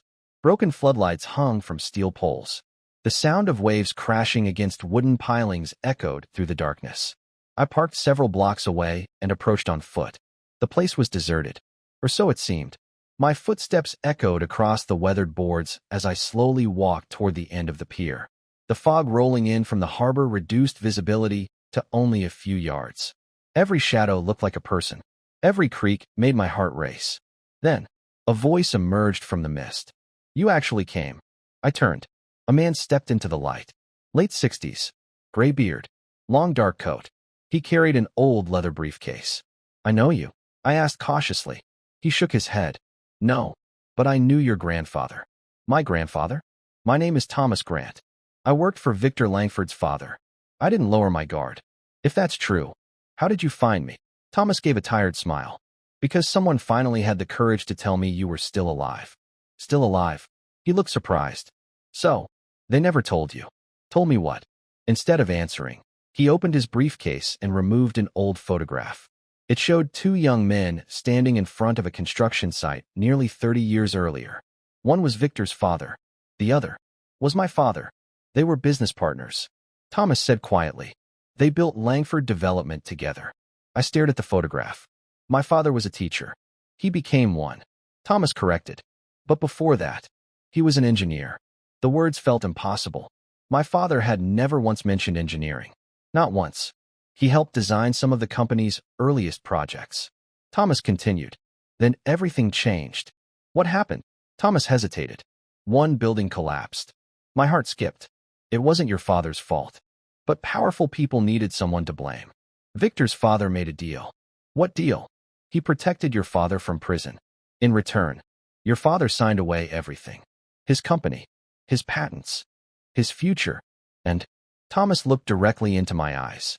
He agreed that no member of his family would ever compete against the Langfords again. I felt sick. But I built Mitchell Design Studio. You did. Thomas nodded. And you built it so successfully that Victor saw you as breaking the agreement. An agreement I never signed. He doesn't care. A cold wind swept across the harbor. Thomas reached back into his briefcase. This time he removed a thick brown envelope. I've been protecting these for 28 years. He handed it to me. Inside were contracts, old engineering drawings, letters between my father and Victor's father. One document bore my father's signature. At the bottom, a handwritten sentence. My children must never know the truth. My eyes filled with tears. Dad had spent decades hiding this. Not because he hated me, because he thought he was protecting me. Before I could ask another question, Thomas suddenly looked past me. His expression changed instantly. Get down. A deafening gunshot shattered the silence. The bullet smashed into a steel beam only inches above my head. Another shot followed. Wood exploded beside us. Thomas grabbed my arm. They found us. 3 black SUVs raced onto the pier. Their headlights flooded the dock with blinding white light. 4 armed men jumped out. One shouted, "Take the envelope." Thomas shoved the documents into my hands. Run. What about you? Go. Another gunshot echoed across the harbor. Thomas cried out and stumbled backward. He'd been hit in the shoulder. No. I grabbed his arm, trying to pull him toward cover. He pushed me away. If they catch you, Everything dies with you. More bullets struck the wooden railing. Splinters flew through the air. I had no choice. Clutching the envelope against my chest, I sprinted toward the far end of the pier. Behind me, Thomas deliberately ran in the opposite direction, drawing the gunman away from me. The old man was sacrificing himself. Halfway down the pier, I reached a locked security gate. No way through. The footsteps behind me grew louder. They're over here. I looked over the edge. 30 feet below, dark freezing water crashed against the support pillars. I couldn't swim well, especially not carrying a heavy envelope. Another bullet struck the gate beside my head. There was no more time. I took one last breath, clutched the envelope tightly beneath my jacket, and jumped. The icy water swallowed me whole. The shock stole every ounce of air from my lungs.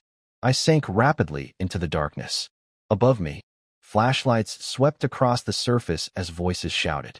I think she jumped. Search the water. Fighting the freezing current, I kicked toward the shadows beneath the pier. As I surfaced beneath the wooden platform, gasping for air, I heard something that froze my blood. One of the gunmen spoke into a radio. Tell Victor she escaped. A calm voice answered through the static. Forget Sarah. Find Emma. Emma? I frowned. Who was Emma?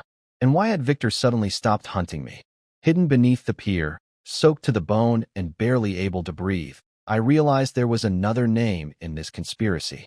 Another person whose life was now in danger. And somehow, she was connected to mine. The freezing water numbed every part of my body. I stayed hidden beneath the pier, gripping one of the thick support pillars while the current tried to pull me away. Above me, flashlights swept across the water. They couldn't have gone far. Keep searching. I held my breath as another beam passed only a few feet away. After what felt like forever, the engines of the SUVs finally roared to life. One by one, they drove away. Only then did I pull myself onto a narrow concrete maintenance platform beneath the pier. My clothes were soaked. My shoulder throbbed from the impact of the jump. The envelope Thomas had risked his life to protect was still tucked safely beneath my jacket. I looked toward the opposite end of the harbor. Thomas was gone. I whispered a quiet prayer. I hope you made it. But deep down, I wasn't sure he had. Nearly an hour later, I found an abandoned fishing warehouse where I could finally catch my breath. Broken windows let the cold wind whistle through the building. Using an old emergency blanket from my car, I wrapped myself tightly before opening the envelope. Inside were dozens of documents. Old engineering contracts, property deeds, handwritten letters, photographs. One document immediately caught my attention. Confidential family trust. At the top was a date. 28 years earlier. Beneath it were 3 names. William Mitchell, Arthur Langford, and a third name I had never seen before. Eleanor Brooks. Who was Eleanor Brooks? I kept reading. The trust controlled ownership of nearly 6,000 acres of undeveloped coastal land. Land that today was worth billions. My father had once owned 1/3 of it. According to the agreement, if William Mitchell's direct heir ever claimed ownership, the Langford family would lose control of almost everything. I stopped reading. Direct heir. That meant me. Victor hadn't destroyed my life because of revenge alone. He had done it because I legally stood between him and billions of dollars. Everything suddenly made sense. The fake fraud, the stolen company, the identity theft. They weren't the objective. They were distractions. If I disappeared, Victor would never lose the land. As dawn broke, I drove toward a quiet motel several towns away. The elderly woman at the reception desk barely looked up as she handed me a room key. For the first time in days, no one recognized me. Inside the room, I turned on the television. Every channel carried the same breaking story. Boston police continue their search for business executive Sarah Mitchell after reports linked her to financial fraud and the disappearance of confidential corporate assets. Then the reporter said something that made my blood run cold. Authorities are also searching for retired accountant Thomas Grant, believed to have assisted the fugitive. My heart sank. Thomas. They had turned him into a criminal too. Anyone who helped me became a target. I switched off the television. Suddenly, someone knocked gently on the motel door. 3 soft knocks. Then silence. Every muscle in my body tightened. I quietly picked up the heavy lamp from the bedside table. Who is it? No answer. Another 3 knocks. Slowly, I moved closer. Looking through the peephole, I saw a young woman wearing a gray hoodie and jeans. She looked to be in her late 20s. She wasn't police. She wasn't armed. But she looked terrified. I opened the door just enough to speak. "Can I help you?" The woman glanced nervously down both sides of the hallway before whispering, "You're Sarah Mitchell." I immediately started closing the door. "Wait." She held up both hands. "I'm not here to hurt you." "How do you know my name?" She swallowed hard. "Because my name is Emma Brooks." Everything inside me froze. Brooks, the same surname from the trust documents. "You knew Eleanor Brooks?" Emma nodded. "She was my mother." I stared at her in disbelief. "My mother told me that one day I'd have to find you." "What are you talking about?" Emma reached into her backpack and carefully removed a small wooden jewelry box. It looked old. Very old. "My mother said this belongs to your family." She handed it to me. Inside was a faded black and white photograph. It showed 3 young adults standing together. A smiling woman, my father, and Arthur Langford. On the back of the photograph were handwritten words. "To our children, never let Victor learn the truth." My hands began shaking. Emma looked directly into my eyes. "My mother spent 28 years hiding from the Langfords." I looked up. "Why?" Emma's voice broke. "Because Victor murdered his own father." The room fell completely silent. I couldn't breathe. "What?" My mother saw it happen. The photograph slipped from my fingers onto the motel floor. Everything I believed about this family, everything Thomas had told me, everything my father had hidden, was only the beginning. And somewhere out there, Victor Langford now knew Emma Brooks had found me. For several long seconds, neither of us spoke. The old photograph lay on the motel room floor between us. Victor Langford, my father, Emma's mother, standing together, smiling, as if they had once been friends. I slowly looked back at Emma. "You just said Victor murdered his own father." Emma nodded. "My mother witnessed everything." "Why didn't she tell the police?" Emma let out a bitter laugh. "She tried." "What happened?" Nobody believed her. She sat down on the edge of the motel bed and wiped tears from her face. "My mother worked as Arthur Langford's personal accountant. She handled the company's confidential financial records. She knew every offshore account, every secret payment, every illegal land deal." I listened without interrupting.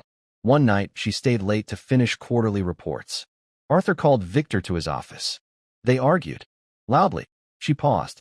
"My mother said Arthur wanted to confess everything to federal investigators." "What everything?" "The stolen land, the fake companies, the bribed officials, and the agreement with your father." A cold feeling spread through my chest. Emma continued. "Victor begged him not to do it. When Arthur refused," she swallowed hard, "Victor pushed him down the marble staircase." I stared at her. "No." My mother rushed downstairs. Arthur was still alive. He tried to speak. "But Victor," her voice cracked, "watched him die." Silence filled the room. My mother ran. Victor saw her. And from that day, she spent the rest of her life hiding. I slowly sat beside her. "So that's why he hunted her." Emma nodded. "And now, he's hunting me." Emma reached into her backpack again. "This isn't everything." She removed an old cassette tape. The plastic case had yellowed with age. Across the label, written in faded blue ink, were 4 words. "Arthur Langford, private recording." My heart skipped. "What is this?" My mother said Arthur secretly recorded important meetings whenever he suspected someone was lying. "You've listened to it?" Emma shook her head. "No, I never had the courage." She made me promise that only you would hear it. Before I could answer, headlights swept across the motel curtains. Both of us froze. A black SUV slowly rolled through the parking lot. It didn't stop. It continued toward the road. Only after it disappeared did we breathe again. "They're getting closer," Emma whispered. I nodded. "We can't stay here." We packed everything within minutes. The trust documents, Thomas's envelope, the cassette tape, Harold's notebook, Ryan's encrypted hard drive. Everything now fit inside one backpack. As we quietly left the motel, Emma suddenly stopped. "What?" She pointed toward my car. Something was tucked beneath the windshield wiper. A white envelope. No stamp. No name. I carefully opened it. Inside was a single photograph. It showed Ryan. He was alive, but tied to a chair. Behind him stood 2 masked men. On the back of the photograph were handwritten words. "Bring Emma to Blackwood Mill. Alone. Midnight tomorrow." Emma's face turned pale. "It's a trap." "Yes. They'll kill us." I stared at Ryan's frightened face. "They already have him." Emma lowered her eyes. "I'm sorry. This is my fault." No. I folded the photograph carefully. This started long before either of us knew about it. But now, they're forcing us to choose. I looked toward the dark highway. They think I'll trade your life for Ryan's. Emma whispered, "Would you?" I didn't answer immediately. Instead, I remembered Ryan handing me the hard drive. Don't let them get this. I remembered Thomas taking a bullet so I could escape. I remembered Harold giving me the notebook. Every person who had helped me had risked everything. I'm not sacrificing anyone. Emma looked at me. Then what do we do? For the first time since my life had been stolen. I smiled. Not because I was happy, because I finally understood something. For days, I'd been reacting, running, hiding, surviving. Victor expected me to keep running. He expected fear. He expected desperation. He did not expect me to fight back. I unfolded a road map lying in my glove compartment and circled one location. Blackwood Mill. We're going. Emma stared at me. Are you serious? Yes. But not the way Victor expects. As I started the engine, another thought crossed my mind. Thomas had risked his life. Ryan was still alive. My father clearly knew far more than he had admitted. And somewhere, Frank, the retired detective Thomas had once mentioned in passing, might be the only person who could connect every piece of this conspiracy. For the first time, we weren't just trying to survive. We were preparing for war. For the first time since my life had fallen apart. I wasn't running. I was planning. The morning sun had barely risen as Emma and I drove west, away from the city, taking back roads to avoid police checkpoints. Neither of us spoke much. Every passing vehicle made us nervous. Every black SUV looked like Victor's men. After nearly an hour, Emma finally broke the silence. Do you really think we can stop him? I tightened my grip on the steering wheel. I don't know. But I know one thing. If we keep hiding, he wins. Emma quietly nodded. For the first time since we'd met, I saw determination replacing fear. By noon, we arrived at an isolated cabin hidden deep inside the White Mountains. The cabin belonged to Harold. Before he died, he'd written the address inside the back cover of the notebook with one short sentence. If you ever have nowhere else to go, trust Frank. Frank, the retired detective. The same man Thomas had briefly mentioned years ago. The front porch creaked as we walked toward the door. Before I could knock, it opened. Standing there was a broad-shouldered man in his early 60s with silver hair, tired blue eyes, and a thick gray beard. He studied me for several seconds, then looked at Emma. Finally, he sighed. I was wondering how long it would take before you found me. You know who we are? Frank stepped aside. I've known who you were since the day you were born. Emma and I exchanged shocked glances. Inside, the cabin looked more like an investigation office than a home. Maps covered the walls. Photographs connected with red strings. Newspaper clippings. Financial records. Old court files. One entire wall displayed Victor Langford's business empire. Another wall displayed my family. Sophia. Daniel. My parents. Thomas. Ryan. Even me. Frank noticed me staring. I've spent 28 years building this case. My heart skipped. You've been investigating Victor? Frank nodded. Since Arthur Langford died. He was murdered. Frank said it without hesitation. I could never prove it. Emma slowly placed Arthur's cassette tape onto the table. My mother kept this. Frank froze. His hands actually trembled. I've searched for this tape for 27 years. He carefully picked it up. If what's on here is what I think it is, Victor's empire is finished. Frank led us into a small room filled with old recording equipment. He gently inserted the cassette into a player. The tape hissed. Static filled the room. Then, a voice. Arthur Langford, if you're listening to this, something has happened to me. Frank closed his eyes. Emma gripped my hand. Arthur continued. I no longer trust my son. I've discovered that Victor has been moving company assets through shell corporations. My partner William Mitchell knows nothing about it. My father, he'd been innocent. Tears filled my eyes. Arthur continued speaking. If anything happens to me, the documents inside Project Evergreen must reach federal investigators. Project Evergreen? Frank immediately paused the tape. He looked directly at me. Have you ever heard that name? I slowly shook my head. No. Frank stood and walked to a filing cabinet. He unlocked the bottom drawer. From inside, he removed a faded blueprint tube. Across the side were two words. Project Evergreen. I've had this for years, but I could never understand it. He spread the blueprints across the table. Emma suddenly gasped. That's not a building. Frank nodded. It's a vault. Underground. Hidden beneath an abandoned manufacturing plant outside Boston. Arthur's recorded voice echoed again from the cassette. The evidence is secured inside the evergreen vault. Only 3 keys exist. Frank immediately looked at me. Your father had one. Emma whispered. My mother had another. Frank nodded slowly. And Arthur kept the third. Silence filled the room. Victor hadn't been hunting us because of old family secrets. He'd been hunting the keys. The proof of every crime he'd committed, including murder. Frank quickly unfolded another document. There's more. He pointed toward a detailed map beneath the blueprint. The vault has never been opened. Not once. Because without all 3 keys, it can't. I reached into Thomas's envelope. My hands shook. Inside, hidden beneath the contracts, was a small brass key attached to an old leather tag. My father's key. Emma slowly reached into her backpack. Without saying a word, she placed another brass key beside mine. My mother gave it to me when I turned 18. Frank looked at both keys, then quietly opened a desk drawer. Inside lay the third key, Arthur's.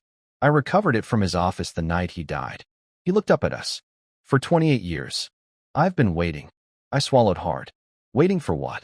Frank smiled for the first time. For all 3 keys to be in the same room. A sudden alarm began blaring from outside the cabin. Everyone froze. Frank rushed to the window. His expression immediately hardened. They found us. I stepped beside him. 3 black helicopters circled overhead. Below, a convoy of black SUVs sped up the mountain road toward the cabin. Victor hadn't just found us. He had brought an army. Frank calmly reached into a locked cabinet. Instead of documents, he pulled out a worn service revolver. Then another. He handed one to me. I hope you remember how to shoot. I looked at the weapon. I've never fired one. Frank gave a grim smile. Then today is going to be one very long lesson. Outside, the first SUV screeched to a stop. Armed men poured out, surrounding the cabin from every direction. Victor Langford had come personally, and this time, he wasn't leaving without the keys. The helicopters circled above the mountain like hungry vultures. Dust swirled around Frank's cabin as Victor Langford stepped out of the lead SUV, flanked by more than a dozen armed men. He looked at the cabin with absolute confidence. 28 years of lies. 28 years of murder. 28 years of stolen fortunes. Tonight, he intended to erase the last remaining evidence. Inside the cabin, Frank calmly closed the curtain. They're here. Emma clutched the 2 brass keys tightly. My father's key rested in my hand. Frank opened his desk drawer and removed the third. He looked at us with complete certainty. This ends today. Not tomorrow. Not next week. Today. Using the hidden tunnel beneath the cabin, the 3 of us hurried toward the evergreen vault.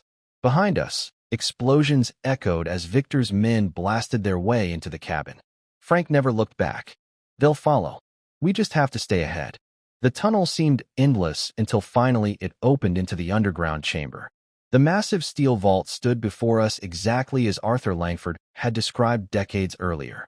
3 keyholes, 3 families, 3 lives forever connected. Without saying a word, Frank inserted Arthur's key. Emma inserted her mother's. I placed my father's key into the final lock. Together, we turned them. A deep metallic rumble shook the chamber. The vault slowly opened. Rows of fireproof cabinets stretched into the darkness. Unlike ordinary files, each cabinet was numbered and sealed. Frank immediately recognized Arthur's system. He organized everything. Within seconds, we found the cabinet labeled Master Evidence. Frank broke the seal. Inside were dozens of videotapes, original contracts, bank records, offshore account ledgers, engineering patents, land deeds, and handwritten journals. Emma opened one folder and gasped. Sarah, it contained every document proving Mitchell Design Studio legally belonged to me. Another folder contained Victor's secret offshore accounts. Another contained bribery records involving government officials. Then Frank discovered the final evidence. A videotape. Arthur had hidden a backup recording. Unlike the old cassette, this one contained video. Frank inserted it into a portable player. Arthur appeared on the screen. He looked exhausted. If you are watching this, Victor has finally gone too far. He looked directly into the camera. My son has stolen company funds. He murdered innocent workers by approving unsafe materials. He intends to murder me if I expose him. Arthur held up several signed contracts. William Mitchell knows nothing about these crimes. He refused every illegal proposal. I have placed every piece of evidence inside Evergreen. If anything happens to me, arrest Victor Langford. The recording ended. Silence filled the chamber. Then, slow applause echoed behind us. Victor. He stood at the tunnel entrance with Daniel, Sophia, and several armed guards. I searched 28 years for that recording. Victor smiled coldly. And now, you've conveniently found it for me. His men raised their weapons. Victor stepped forward. Hand me the evidence. No one else has to die. Frank slowly stood. You always underestimate people. Victor laughed. No, I understand people perfectly. He looked directly at Daniel. Tell them. Daniel lowered his head. His voice shook. I never loved Sarah. The words hurt. But somehow, they no longer broke me. I approached her because Victor promised me half the company. Sophia looked irritated. You fool. Daniel ignored her. We copied her signatures. We stole her passport. We drugged her at the vineyard. We forged every document. Victor's face hardened. What are you doing? Daniel looked at him. I'm done. For years I told myself this was business. But this, he looked toward me, became murder. Victor pulled out his pistol. You ungrateful idiot. Before he could fire, a gunshot echoed. Frank had shot the weapon from Victor's hand. The pistol skidded across the concrete floor. Chaos erupted. Victor's guards rushed forward. Frank pulled Emma and me behind the steel cabinets. Bullets ricocheted through the chamber. Sophia grabbed one of the evidence boxes and sprinted toward the tunnel. No, Emma shouted. I chased after her. Sophia reached the tunnel entrance before slipping on loose gravel. The evidence box flew from her hands. Hundreds of original documents scattered across the floor. She desperately tried gathering them. I reached her first. It's over, Sophia. She looked at me with tears in her eyes. You don't understand. He would have killed me too. You still chose him. I had no choice. You always had a choice. For the first time since this nightmare began, she stopped pretending. She collapsed to her knees. I hated you. She whispered through tears. Mom and Dad always believed in you. You built everything. I spent my whole life trying to prove I was better. Victor promised me success. Instead, he turned me into a criminal. Before I could answer, police sirens echoed through the tunnel. Victor froze. Frank smiled. I told you, you underestimate people. Victor turned toward him. What have you done? Frank reached into his jacket and held up a small satellite communicator. I contacted the FBI. Before we ever left the cabin. The explosions. The helicopters. The convoy. Frank had expected every move. The FBI hadn't arrived by accident. They'd been tracking Victor the entire time. Within seconds, dozens of federal agents flooded the chamber. Federal agents. Drop your weapons. Victor's remaining guards surrendered immediately. Daniel slowly raised his hands. Sophia quietly began crying. Victor tried running toward another tunnel. Frank tackled him before he had taken 3 steps. After 28 years, the retired detective finally placed handcuffs on the man who had destroyed countless lives. I've waited a long time for this. Victor looked up at Frank. You've won. Frank shook his head. No. The truth won. 3 months later, the charges against me had been completely dismissed. Every stolen asset was returned. Mitchell Design Studio officially reopened. Ryan survived his injuries and returned as my company's cybersecurity director. Frank received a national award for solving one of the country's longest-running criminal conspiracies. My father publicly confessed everything he had hidden for nearly 3 decades. When he apologized, I didn't answer immediately. Instead, I hugged him. Life had already stolen enough years from both of us. Emma chose to stay in Boston, not as a stranger, but as family. We weren't sisters by blood, but after everything we'd survived together, we didn't need blood to become one. As for Victor Langford, he was sentenced to life in federal prison after the Evergreen evidence exposed decades of fraud, conspiracy, murder, and financial crimes. Sophia accepted a plea agreement and testified against Victor. Daniel did the same. Neither ever became part of my life again. Some betrayals can be forgiven. Others simply become lessons. One quiet evening, months later, I stood outside the restored Mitchell Design Studio. The sun was setting. Employees laughed inside. Construction plans covered the conference room walls. Life had finally begun again. Harold's notebook rested in my hands. On the final page, I wrote one last sentence. The truth may take years to arrive, but when it does, no lie is powerful enough to stand against it. I closed the notebook, smiled, and walked through the front doors of the company that no one would ever steal from me again. If you enjoyed this story and stayed with us until the very end, let us know what you think in the comments below. Do you think Sarah made the right decision by forgiving her father? And if you were in her position, would you have forgiven Daniel and Sophia or walked away forever? If you love suspenseful stories filled with shocking betrayals, hidden secrets, and satisfying revenge, don't forget to like this video, subscribe to American Tales, and turn on the notification bell so you never miss our next cinematic story. Thank you so much for watching. Until next time, remember, every secret has a price, and sooner or later, the truth always finds its way to the light.